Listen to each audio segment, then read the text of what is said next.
Kalau kita ingin mutu pendidikan bagus, tidak hanya pada standar nilai.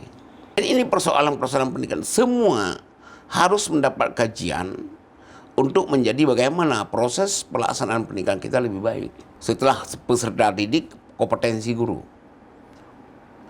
Setelah kompetensi guru, bagaimana komunikasi dengan orang tua. Bagaimana dukungan masyarakat. Bagaimana manajemen kepala sekolah.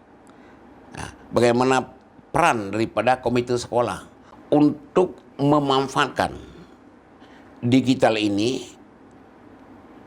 Bagaimana mengatur jadwal penggunaan HP, istilah bahasa yang paling mudah, untuk anak-anaknya, supaya dia menggunakan untuk bermain mungkin sekian persen, tapi untuk belajar sekian persen.